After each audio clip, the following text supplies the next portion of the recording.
Plastía inguinal tipo TAP, que quiere decir que es transabdominal preperitoneal. La voy a presentar yo, Jorge Enrique Pereira Arzate, y me va a coordinar el doctor Ángel Martínez Munive. Como antecedentes de importancia, tenemos que Chiaro realizó el primer abordaje para medio transabdominal al espacio de Bogros en 1920. Luego Henry realizó una reparación femoral con la técnica descrita por Chiaro en 1936. Él es un urólogo que estaba haciendo extracción de litos extraperitonealmente y recuperó esta técnica. Pero no fue hasta que Jennings revivió este enfoque y lo llamaron el enfoque de Cheryl Henry para la plastía de hernias inguinales. Frouchot describió por primera vez el orificio miopectíneo en 1956. Nijus realizó la primera herniorrafia preperitoneal en 1959. Stoppa realizó el abordaje posterior con malla de Dacron en 1972. Y Schultz realizó la primera TAP, describió la primera TAP en 1990. Y fue Arregui quien realizó la primera TAP, como popularmente la conocemos, que es colocando una malla amplia cubriendo todo el orificio miopectíneo. Indicaciones. La plastía tipo TAP tiene las mismas indicaciones que cualquier otro tipo de hernia. O sea, el que tenga una hernia primaria unilateral también puede ser indicación de una TAP, pero tiene sus indicaciones o tiene sus propias ventajas, por lo que las han incluido entre las indicaciones precisas para una TAP, que el que sea una hernia inguinal bilateral, el que sea una recidiva de una plastía abierta previa y que sea una hernia femoral. Estos son dos datos de importancia por lo que sustenta en cuanto a la bilateralidad, que según la guía europea del tratamiento de hernias inguinales, hasta el 22% de los pacientes con un diagnóstico clínico de una hernia unilateral posee una hernia contralateral oculta, y que de los pacientes que tienen el diagnóstico clínico de una hernia inguinal bilateral, hasta un 20% solamente resulta con una hernia unilateral. Contraindicaciones. Pacientes que no sean candidatos a anestesia general, ya que este tipo de procedimiento requiere forzosamente anestesia general. Trastornos de la coagulación, y esto lo mencionaban porque se puede asociar con mayor dificultad para controlar un sangrado por vía laparoscópica. Claro, esto tiene que ver mucho con la expertise del cirujano. El que sean hernias inguinescrotales grandes y que tengan antecedentes de que ya se haya manipulado el espacio preperitoneal, como por ejemplo cistectomías, prostatectomías o reparación de RIPS, etc. Vamos a empezar con la técnica quirúrgica. Empezamos con la preparación preoperatoria. Es importante vaciar la vejiga mediante un catéter urinario. Diversos artículos lo mencionan dentro de la técnica quirúrgica. El colocar o no una sonda que se vaya a quedar hasta el posoperatorio es decisión del cirujano, pues la recomendación más amplia es colocar un catéter que se pueda, que se coloque, se fije con un globo y se deje durante el posoperatorio. Ya veremos más adelante porque existe el riesgo de retención urinaria. Posición inicial del paciente. Inicialmente va a estar en decúbito dorsal con los brazos en aducción. Esto va a permitir que no nos estorbe a la hora de pararnos en el lado del hombro contralateral de la hernia. La posición del equipo de laparoscopía debe estar a los pies del paciente y el monitor se debe ubicar del lado de la hernia. La posición del cirujano debe ser a la altura del hombro contralateral de la hernia que se planea reparar. Más de la técnica quirúrgica, vamos a hablar sobre los puertos de trabajo. Se debe colocar un puerto de 10 milímetros a nivel umbilical. Diversos artículos mencionan que lo colocan abajo o arriba, pero el beneficio que da el colocar el puerto de 10 milímetros a nivel umbilical es de que se puede reparar una hernia umbilical que esté concomitante. Luego, bajo visión directa con una lente de 30 grados, se van a colocar dos trócares de 5 milímetros en la línea medio clavicular, 1 o 2 centímetros por arriba del nivel umbilical. Hay quienes también lo colocan abajo. Lo importante de esto es de que no queden a la misma altura de que donde va a quedar nuestra cámara, porque esto va a ocasionar que choquen a la hora de estar trabajando. Y luego se va a cambiar el paciente a posición Trendelenburg, 15 grados. Dentro de la técnica quirúrgica existe lo que llamamos la realización del flap peritoneal y se empieza realizando una incisión recta en el peritoneo, 5 centímetros por arriba del orificio inguinal profundo. Otro dato importante es que esta incisión siempre va arriba de la hernia y que aunque la mayoría lo describe de la espina ilíaca anterosuperior hacia el ligamento umbilical lateral, es mucho más fácil hacerlo al revés, porque es más laxo el tejido si va uno desde el ligamento umbilical lateral hacia la espina ilíaca superior. Y esto permite que el neumoperitoneo nos vaya ayudando a la hora de la realización del flap peritoneal. Este esquema se lo realizamos con el doctor Martínez para explicar de manera práctica los puntos que hay que seguir en la disección. Pereira, Ubiquen, ¿puedes regresar a la diapo previa? sí, O sea, tú dices que la incisión de tu flap va hacia la espina ilíaca anterosuperior, que normalmente la describen de la espina ilíaca hacia el ligamento umbilical lateral. pero es que no vas a la espina ilíaca, o sea, vas 5 centímetros arriba de tu orificio y en sentido transversal a la altura de la espina ilíaca. Si tú te bajas a la espina ilíaca, estás haciendo un flap muy chiquito. Bueno, sí, se toma como referencia la espina ilíaca. Entonces se hace la ¿Sí? línea. O sea, pero no vas a la espina ilíaca, no tocas la espina ilíaca y haces tu incisión hacia ahí. O sea, no sé si me estoy explicando. Ok, bueno, sí, nada más es un punto de referencia, no buscamos ni exponer la espina ilíaca, ni se podría. Pero sí, sí entiendo lo que mencionas. No, nada más quería mencionar esto, o sea, que los comentarios con el doctor Martín se lo va a revisar la clase de que a pesar de que todo el mundo lo describe la dirección desde lateral hacia medial, es mucho más fácil de medial hacia lateral. Pero de ahí todo lo demás estoy de acuerdo contigo, 5 centímetros por arriba del orificio inguinal profundo y siempre arriba de la hernia. Si la hernia está más arriba, pues tendrá que ser un flap más arriba.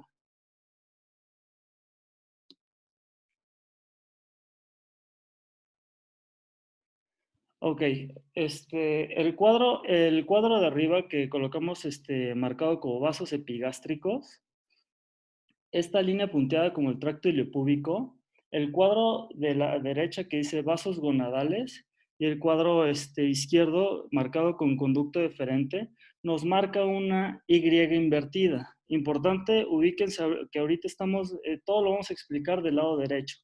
Entonces, este es un esquema de de las estructuras de la región inguinal, de la región inguinal derecha. Entonces, esa es la misma Y invertida, pero en una foto real. Vemos en el número 1 los vasos epigástricos, en el número 2 al conducto deferente, y en el número 3 a los vasos gonadales, ya sea arteria testicular en el hombre y arteria ovárica en la mujer. Entonces, aquí está el esquema, aquí está la foto real, y continuamos con la técnica quirúrgica. Espacio de Retzius. Es lo primero que hay que empezar a disecar y se lleva a cabo la disección Roma en el espacio de Retzius, que es separando las fibras de tejido laxo entre las fascias transversales y el peritoneo en dirección hacia el pubis. Y aquí podemos ver unas imágenes cómo se busca el pubis. Entonces, esa es la idea, realizar una disección Roma, como vemos en la imagen al principio, donde todavía no se visualiza el pubis, en la imagen de la derecha donde ya se puede visualizar. Si lo vemos en nuestro esquema, aquí está la disección que estamos realizando. Es hacia medial. Entonces comenzamos con el espacio de Retzius. La siguiente disección va a ser la disección del espacio de Bogros. Se diseca lateralmente en el espacio de Bogros hasta nivel de la espina ilíaca anterosuperior. Y aquí tenemos una imagen del espacio de Bogros disecado. En nuestro esquema, este sería el espacio de Bogros. Y aquí es importante porque vamos a tener el triángulo del dolor. Entonces, si se dan cuenta, hasta ahorita hemos dejado un espacio virgen en nuestra disección. Comenzamos con el espacio de Retzius, luego con el espacio de Bogros, y aquí nos topamos con el triángulo del dolor. Los límites del triángulo del dolor tiene un límite inferomedial, que son los vasos gonadales, y un límite superolateral, que es el tracto iliopúbico. Pueden verlo en la imagen de la derecha y pueden ver el contenido, que es el nervio femoral, la rama femoral del nervio genitofemoral, el nervio cutáneo femoral anterior y el nervio cutáneo femoral externo. Entonces, lo importante aquí es al manipularlo o inclusive después en la fijación, es como tiene esta gran inervación, puede ocasionar dolor en el posoperatorio si no se manipula de manera adecuada. Entonces, esto formó parte también de la disección del espacio de Bogros. Y al final dejamos la disección del espacio de Doom, que es este espacio que todavía no hemos tocado. El triángulo de Doom tiene límite medial al conducto deferente y un límite lateral a los vasos gonadales. Su contenido es de importancia porque aquí va a estar la arteria y la vena ilíaca externa, además de que está la vena ilíaca circunfleja profunda y la rama genital del nervio genitofemoral. La disección la realizamos a este nivel y en nuestro esquema quedaría así. Ya tendríamos el espacio de Retzius disecado, el espacio de Bogros disecado y el espacio de Doom. Aquí podemos observar un esquema con ambos triángulos coloreados y podemos ver cómo el triángulo de Doom está en medio y se continúa con el triángulo del dolor. Más de la técnica quirúrgica. Para considerar que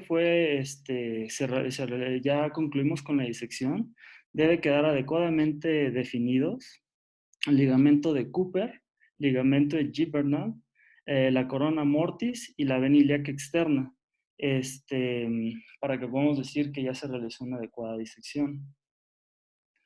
Ahora, continuamos con la elección de la malla.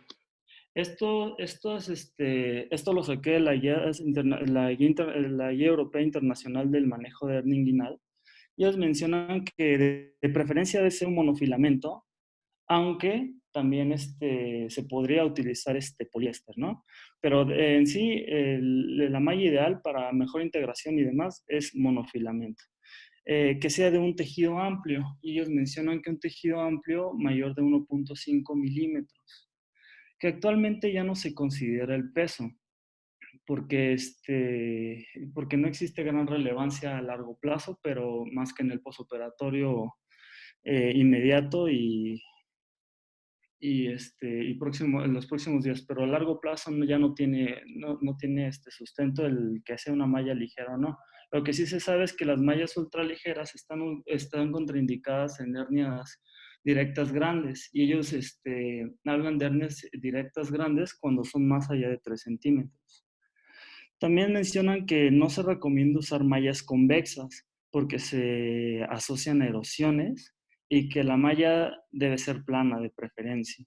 Las dimensiones de la malla debe ser una malla de 15 por 15 centímetros. Y este es un esquema de cómo la malla está cubriendo el espacio del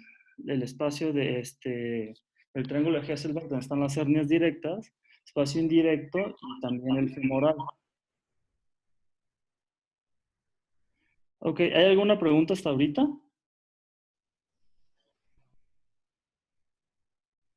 ¿No? Ok. Continuamos con la técnica quirúrgica. Fijación de la malla. La fijación de la malla se debe realizar... Perdón, ¿hablaste ya del tamaño? Sí, 15 por 15, la elección de la malla. Es muy importante recalcar eso, porque no rara vez las utilizan sí de 15, pero por 10 centímetros. Y es importante que no se utilice una malla pequeña porque hay que recordar que todavía se puede encoger hasta el 50% de esa malla. Entonces, dejaríamos descubiertos los puntos importantes que supuestamente con esta técnica estamos abarcando. Okay. Ángel, aprovechando, perdón, habla Edgar. ¿Tú qué opinas de las mallas prefabricadas, las 3D Max? El problema principal es el tamaño. En México, aunque hay una de tamaño más grande, que no necesariamente las utilizan, las 3D Max en México no alcanzan los 15 por 15 centímetros. Son más pequeñas. O sea, sí.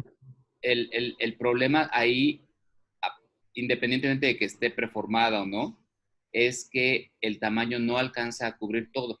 Y si no se acomoda adecuadamente, como es pequeña, inclusive puede dejar descubierto el orificio femoral si no se coloca bien.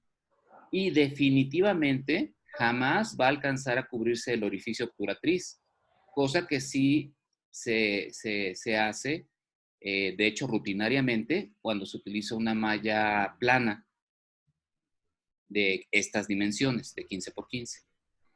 Y tú como experto, ¿qué malla recomendarías? En realidad estamos acostumbrados al polipropileno, sin embargo, la experiencia europea es muy clara. Las mallas de poliéster son adecuadas, sobre todo el poliéster moderno, porque el poliéster antiguo, lo que nosotros conocemos como mersilene, es demasiado flexible y cuesta mucho trabajo para manipularlo laparoscópicamente. Pero inclusive en la actualidad tenemos poliéster monofilamento. Entonces, siempre y cuando sea de una buena calidad la malla, adelante. El otro detalle es que no se deben utilizar mallas ultra ligeras en hernias directas grandes. Llamamos directas grandes más de 3 centímetros, porque las ultra ligeras están asociadas a una mayor recurrencia, desplazamiento o ruptura inclusive. Entonces, si no tienes de otra malla y no sabes cuál escoger porque no tienes mucha idea de eso, utiliza la habitual. Una malla de Prolene o Marlex o Premilene o lo que sea, de peso normal, que son 100 gramos por metro cuadrado. Punto, y ya. Y con eso no fallas. Perfecto, Ángel, mil gracias. De nada. Ok. Oye, Ángela, mayor gramaje, mayor fibrosis y Sí, mayor riesgo de dolor y así, ¿o no necesariamente? sí, pero eso depende también, son demasiadas variables, depende de tu disección. Como dice George, tú tienes que visualizar todos tus elementos del área que estás disecando. Sin embargo, debes tenerlos en cuenta que allí están y saber que ya están disecados, pero no pelones. Es un error técnico dejar descubierto los músculos, porque entonces dejas descubierto los nervios, dejas descubierto el deferente, dejas descubierto los vasos. O sea, no es una cirugía oncológica ahí de disección de ganglios. Debes dejar todos los vasos cubiertos con grasa, todos los nervios cubiertos con grasa, el deferente inclusive con la mayor cantidad de tejido cubriéndolos. Y si son gente joven y si es bilateral, inclusive ahí hay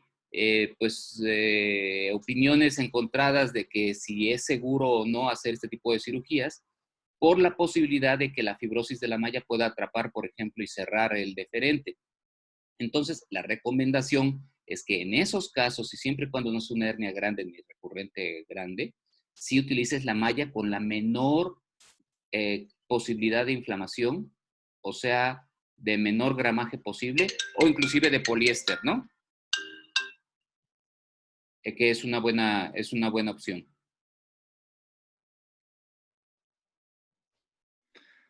Okay. No sé si contesté lo que preguntaron. Sí, igual, o sea, ¿no quieres hablar un poco del flap que siempre les haces mucho hincapié en quirófano, de meterse abajo del peritoneo, no abajo de la transversalis, hacer Sí. un flap, Bueno, etcétera? de hecho lo comenté con George, pero creo que no lo dijo. El flap no debe de ser profundo. Debe entrar en el plano que lleva entre la fase transversalis y el peritoneo. No debemos cortar la fase transversalis. ¿Por qué? Esta nos sirve precisamente de una interfaz natural para cubrir todas esas estructuras. Además de que hace que el flap sea más rígido. O sea, si el flap incluye la fase transversalis y el peritoneo, vamos a tener más problemas para manipularlo, bajarlo y tenemos que jalonear más las cosas. Si solamente nos llevamos el peritoneo, va a ser más flexible, más elástico y estamos seguros que estamos dejando una cobertura extra a estas estructuras que queremos proteger precisamente. En la parte superior es mucho más difícil encontrar el plano, pero conforme vamos bajando se hace más laxo todo. Entonces, si llegamos a cometer el error de que la cortamos en un principio, pues, tampoco es el fin del mundo. Simplemente en el momento en que vemos que comienza a haber esta diferenciación entre las dos capas, inmediatamente volvemos a tomar ese plano y nos seguimos hacia hasta abajo. De tal forma que, por ejemplo, nunca vemos los vasos epigástricos totalmente pelones. Si los vemos totalmente pelones es que nos metimos mal en el plano y tenemos que corregirlo. Lo mismo va a ocurrir con las otras estructuras vasculares, vas deferens, todo. ¿Sí? Básicamente es eso. Gracias. ¿Sí? Ok. Continuamos con la técnica quirúrgica. Vamos a hablar de la fijación. La fijación debe realizarse al ligamento de Cooper, al recto abdominal y medial y cefálico a la espina ilíaca anterosuperior, al menos a 2 centímetros de distancia. Y esto es importante por el triángulo del dolor que ya mencionamos. Aquí podemos ver una imagen donde se fija con Histacril. Entonces, aquí, siempre y cuando se respete que se ponga fijación al ligamento de Cooper, al recto abdominal y a 2 centímetros de espina ilíaca, aunque aquí ya me importaría, porque como no es traumática, no se va a tener contacto con los nervios, se puede fijar con el pegamento donde sea prácticamente. De hecho, el consejo normalmente era de que no se fijaba en la parte inferior, obviamente por las estructuras vasculares, pero con el pegamento ya se pierde esa regla. Entonces, aquí hay un esquema. El cuadro gris es la malla y en letras blancas les pongo las estructuras importantes a las que debe ir fijada la malla, ya sea cuando usen fijación traumática o no. Debe estar al ligamento de Cooper, al recto abdominal y el espina ilíaca anterosuperior. ¿Algún comentario aquí, doctor? No, solo recalcar eso, de la espina ilíaca anterosuperior no debemos acercarnos a menos de 2 centímetros si es la fijación con tacers, sean absorbibles o no, eso da exactamente lo mismo.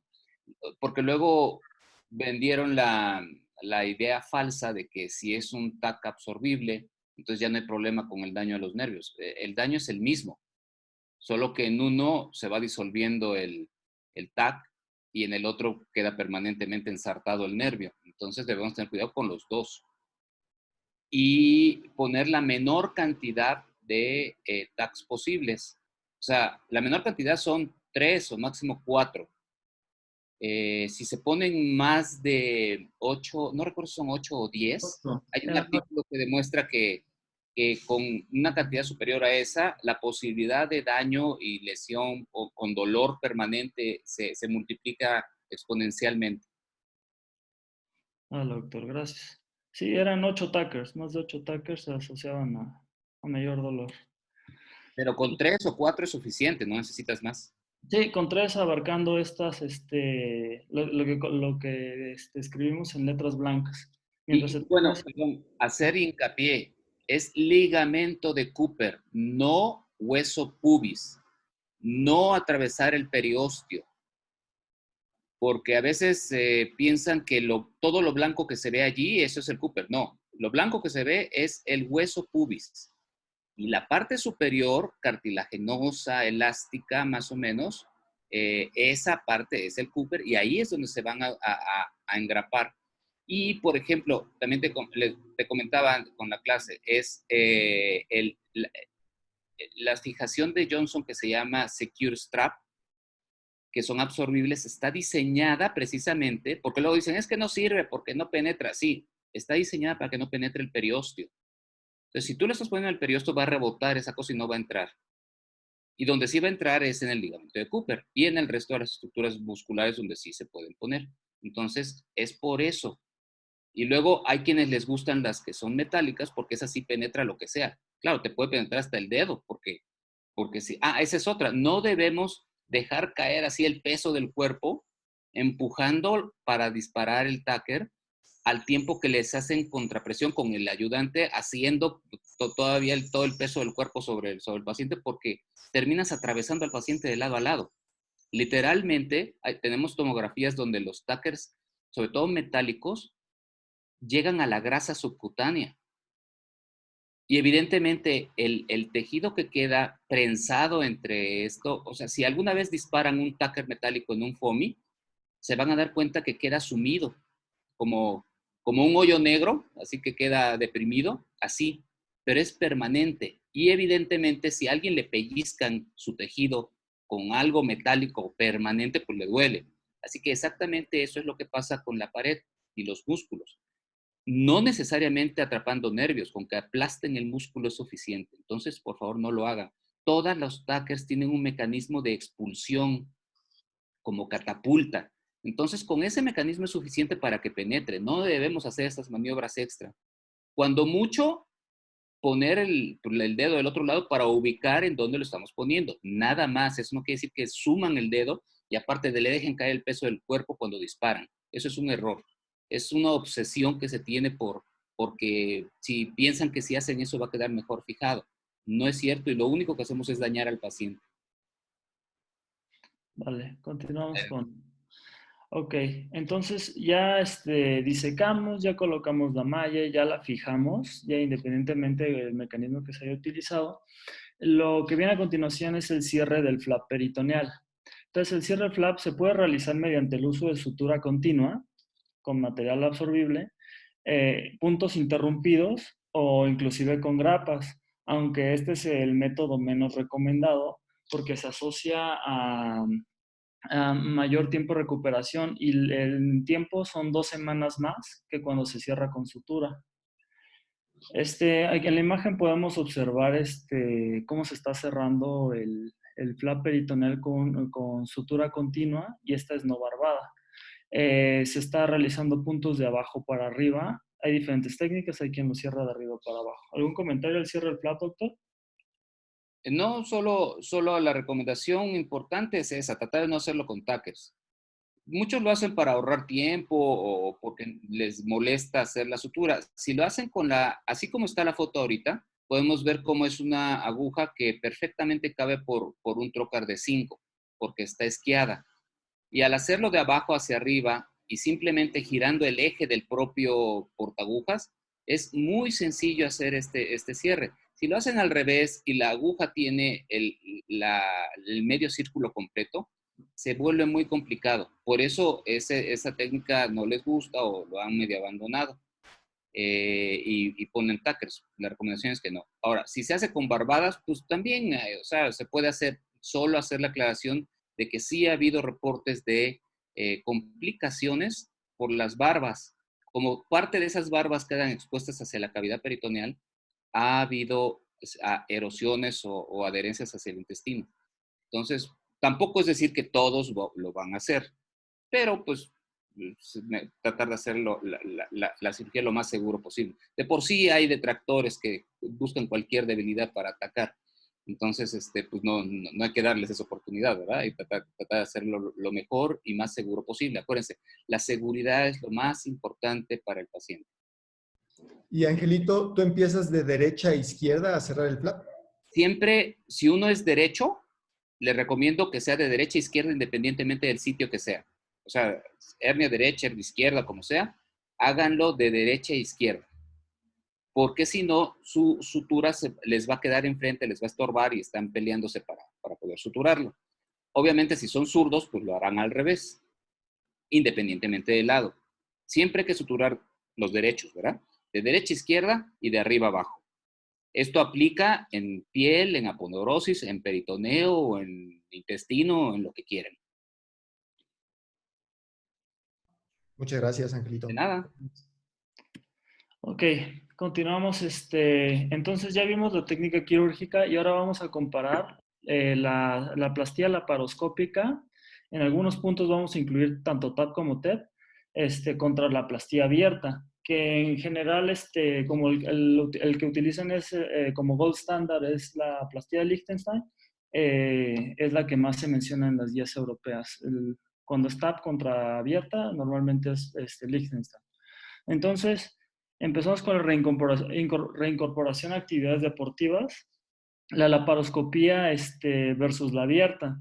En la laparoscópica, la recuperación para las actividades deportivas se ve en 6.1 semanas.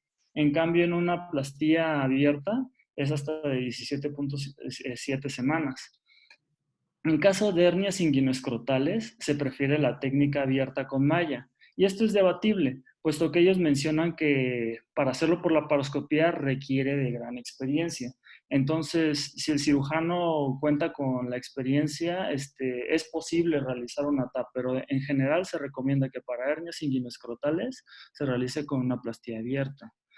En cuanto a la retención urinaria, esta se ve más en la plastía abierta. En la TAP se presenta hasta en 0.4% de los pacientes y en una plastía abierta hasta en un 3% se ha reportado. Y en cuanto a la recurrencia, la TAP tiene una recurrencia de 0.4% contra una recurrencia del 0.7% de la Liechtenstein. La que menor tasa de recurrencia reportan en la guía europea es la de TEP, que tiene 0.28%. Ahora vamos a comparar la plastía TAP contra la TEP. Importante es que la TEP no ingresa a cavidad abdominal, lo que se traduciría en menor riesgo de adherencias.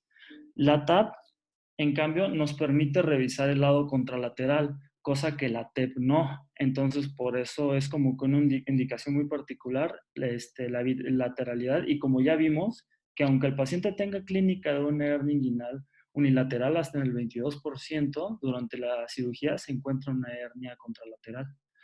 La TEP no permite la revisión del intestino, por lo que en caso de sospecha de una estrangulación, no se recomienda la TEP. En cambio, la TAP bien podría ser un abordaje indicado. La TAP no se puede realizar en pacientes con contraindicación de anestesia general, en cambio la TEP sí. Y la TEP tiene mayor sangrado posoperatorio. Y esto lo mencionan que porque durante la TEP, al parecer los cirujanos utilizan menos energía, coagulan menos porque no saben qué hay detrás del peritoneum, no saben si hay una estructura cercana. En cambio, en la TAP, como tenemos la visualización intraabdominal, el utilizar la energía se ve que es más, o sea, se utiliza mejor la energía que cuando se realiza por TEP. Y esto es lo que ellos han encontrado por qué hay mayor sangrado en la TEP, quizá por el menor uso de energía o por el temor a lesionar alguna estructura que ellos no anden viendo. Y la TAP tiene mayor incidencia de seromas que la TEP, hasta en un 3.06% contra un 0.51%. Aunque claro, esto es debatible porque habrá cirujanos que tienen como práctica el colocar una ligadura en el saco, el resecar el saco.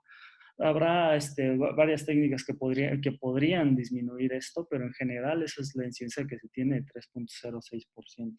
¿Algún comentario de aquí, Doc? No, un detalle es que es más, la curva de aprendizaje de la TEP es mucho más larga que la TAP. Entonces han propuesto que primero aprendan la TAP y una vez que aprenden la TAP, entonces ahora sí ya pueden hacer TEP, lo cual se me hace ilógico. Busqué la curva de aprendizaje de TAP y en la guía europea mencionaban un artículo que vieron la disminución de la recurrencia en los cirujanos hasta cuando ya practicaban. Así, el más chico era 50 casos, pero en general la mayoría mencionaban que a partir de 100 casos se obtenía una adecuada curva, pero había artículos que tenían hasta 200 casos. Entonces la única conclusión que tenían en esa guía era que la TAP, digo, igual que la TEP, pero la TAP tiene una gran curva de aprendizaje. Pues sí, de hecho, no están convencidos con la TEP, según yo, obviamente me gusta la TAP, ¿verdad? No están convencidos con la TEP que por eso, pues, se creó la ETEP, o sea, la versión extendida de la TEP, para tratar de compensar las deficiencias de visibilidad y de espacio que tiene la TEP. Entonces, si me preguntan en lo personal, si yo hiciera una TEP, haría una ETEP, no una TEP como tal, porque es hasta claustrofóbico ahí el ambiente para operar esto. Y siempre tener pues, la preocupación de qué habrá detrás de la estructura que estoy jaloneando, cortando o quemando, pues eso es lo que no me gusta. Cosa que tiene uno total libertad cuando lo está haciendo vía transperitoneal. Ok. Vamos a hablar de las complicaciones. Oye, Ángel, ¿por qué habría más seromas en TAP que en TEP? No tiene sentido. Yo creo que se refieren a los seromos que se hacen en donde estaba el saco herniario, cosas así. Eso, pues no, en otras revisiones que hay, no, realmente no hay tanta diferencia. Inclusive también le comentaba a George que en revisiones de Cochrane que ya ha habido, de hecho hay más seromas en cirugías abiertas versus, o sea, de hecho hay más complicaciones generales en cirugía abierta versus cirugía endoscópica, cualquiera de las dos. El problema es que hay más lesiones graves en las endoscópicas comparadas con las abiertas, pero hay muchísimas más complicaciones de infección y seromas y problemas, hematomas y cosas así. Ah, bueno, y otra cosa que no tiene comparación, las disestesias. Casi rutinariamente al momento de hacer una cirugía abierta, vamos a lesionar o a cortar, ya sea inadvertida o advertidamente, uno o dos de los nervios sensitivos de la ingle. Entonces, más del 50% de los pacientes de cirugía abierta van a tener disestesias después de la cirugía, simplemente porque cortamos los nervios. O sea, si tienen suerte y no tienen dolor, van a tener disestesia. Y eso prácticamente desaparece en cirugía endoscópica, a menos que se lesione uno de los nervios, ¿verdad? Pero disestesias como tal prácticamente desaparecen comparada con la abierta, siempre y cuando no lastimemos los nervios ni los dejemos descubiertos para que no se lastimen, ¿verdad? Eso tiene que ver mucho con la técnica. Pero aunque tengas una técnica depurada en cirugía abierta, pues si se te atraviesan los nervios los vas a tener que cortar. Así seas el mejor cirujano de hernia que haya, va a ocurrir. Entonces, esa sí es una ventaja real de la endoscópica versus abierta, independientemente que sea TAP o TEP. Y de la reincorporación a actividad física, eso de 17 semanas en una Liechtenstein me parece mucho, o sea, una exageración, ¿no? Tiene mucho que ver en dónde se hace. Estos estudios son europeos y pues los europeos son mucho más conchudos con todo esto, ¿no? O sea, tienen 4 o 5 días internados a los pacientes, como les sobra dinero, entonces pues se quedan muchos días, no sé por qué. Y se refieren a incorporación a deportes, o sea, ejercicio intenso, no a la actividad diaria estándar. Y eso, pues, también depende de cada persona. ¿A qué se refiere con la actividad diaria? Yo alguna vez tuve un triatlonista que le dije que descansara un mes y a los 15 días estaba entrenando ya para el siguiente triatlón. Entonces, obviamente yo ni a golpes voy a hacer eso, ¿verdad?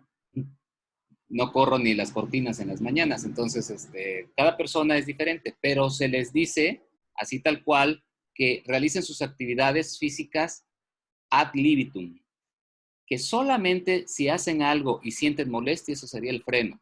De ahí no tienen absolutamente nada que los limite. Oye, Angelito, una pregunta técnica. ¿Tú tienes alguna, en relación a la técnica quirúrgica, tú tienes alguna sugerencia para el manejo del orificio herniario, para el manejo del defecto? Hay quienes fijan la malla directamente al borde, hay quienes fijan el peritoneo directamente al borde, o hay quienes no hacen absolutamente nada. ¿Tú tienes alguna predilección por ello?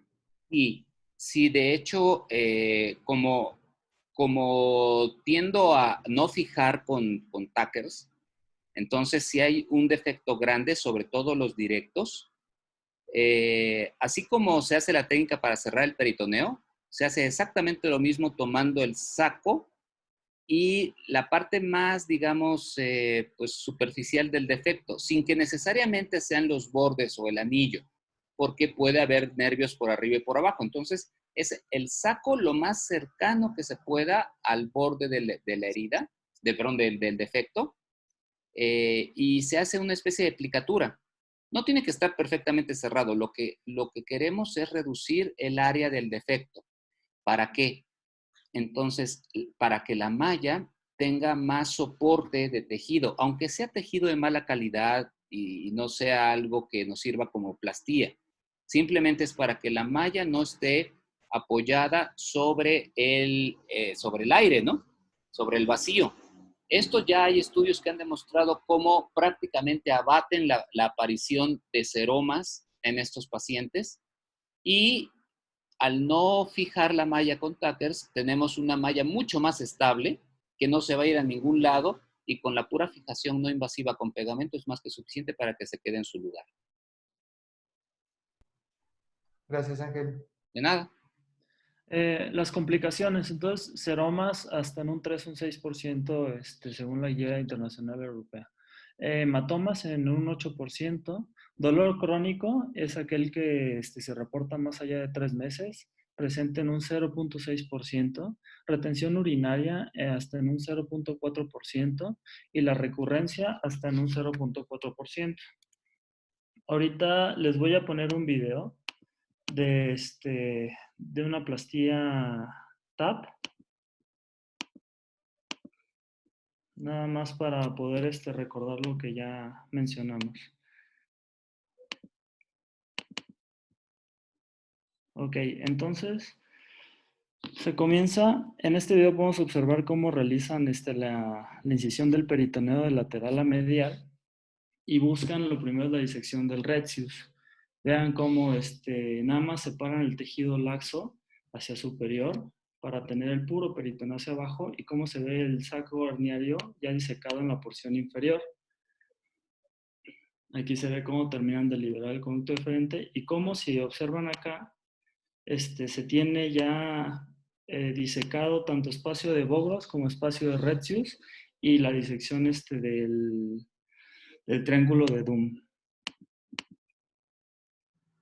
Cuando ya tenemos un adecuado espacio, aquí este es el saco que se mencionaba que bien se podría aplicar con un punto, o hay quienes han mencionado que le realizan con un endoloop, le han colocado una jareta, o he visto cirujanos que lo cortan y suturan el borde inferior de este saco.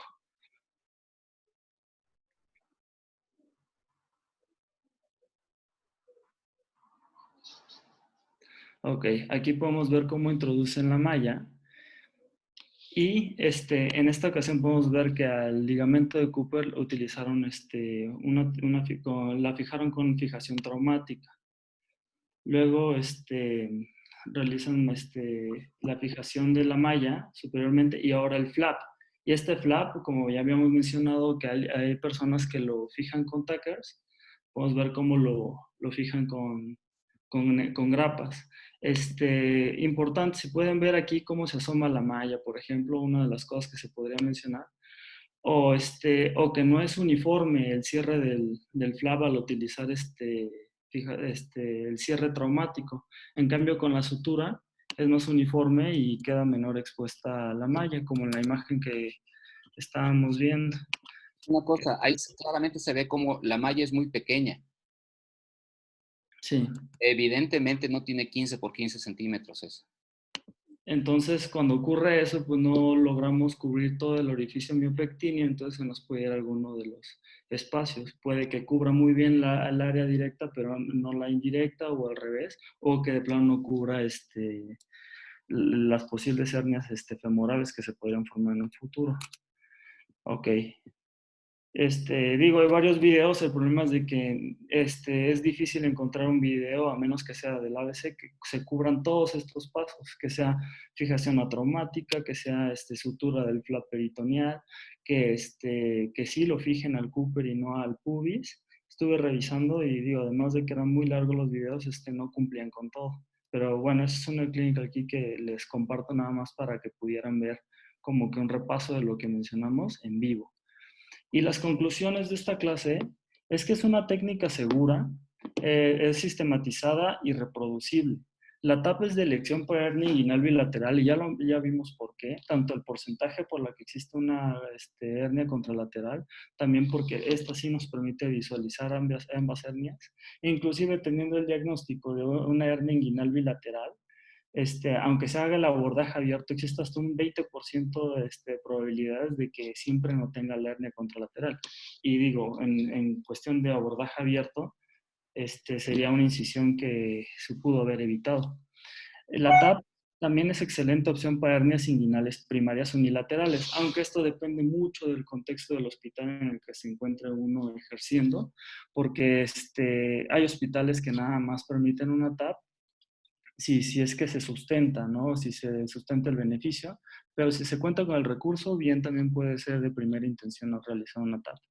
Y otra de las conclusiones es que el problema es que requiere una gran curva de aprendizaje.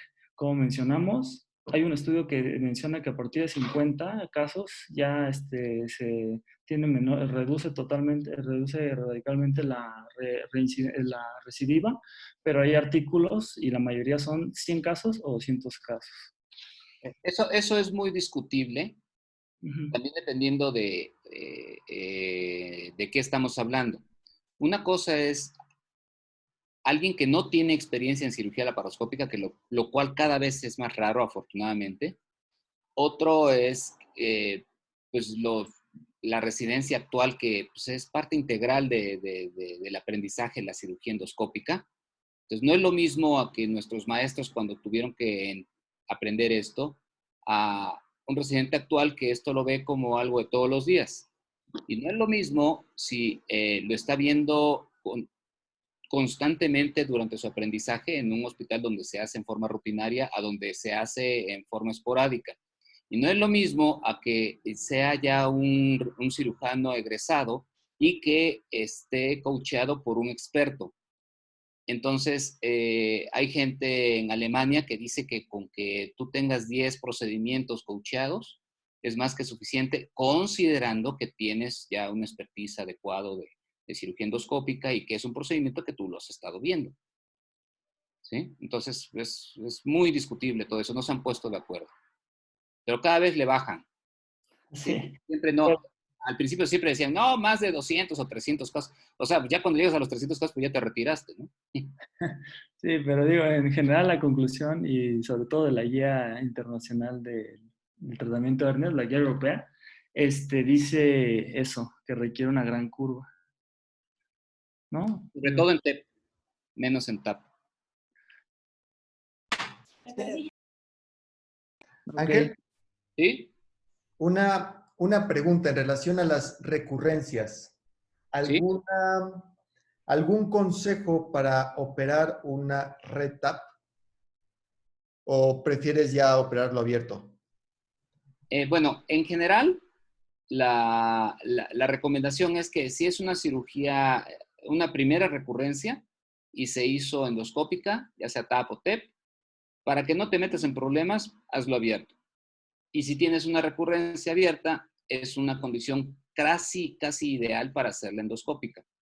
El problema es cuando tienes de los dos lados. Entonces, allí yo prefiero hacerlo otra vez endoscópico, aunque sí es una cirugía mucho más desafiante e inclusive pues, tienes que entrar preparado para, si no logras a tener una cobertura adecuada de la malla, pues tener una malla que pueda tener una separación de tejidos para que si alguna llega a quedar expuesta, pues no haya mayor problema, o en forma intencionada dejas la mitad de la malla preperitoneal y la mitad de la malla intraperitoneal. Prefiero eso porque inclusive ya cuando se operan pacientes que ya tuvieron una malla por adelante y una malla por atrás, ya no estamos hablando de peligros de pues, sangrado, dolor, cosas así. Ya estamos hablando de orquiectomías como parte de los riesgos de esas cirugías. Entonces, pues yo preferiría entrar por ahí, y supongo que el paciente también preferiría que entras por atrás, pero no es una cirugía sencilla. Sí tiene que ser alguien que tenga más experiencia en esto. Excelente, Ángel. Mil gracias. No sé si alguien más tengo alguna pregunta o algún comentario. ¿Alguno de los residentes? ¿Entendieron muy bien? Yo creo. Sí, y muchas gracias.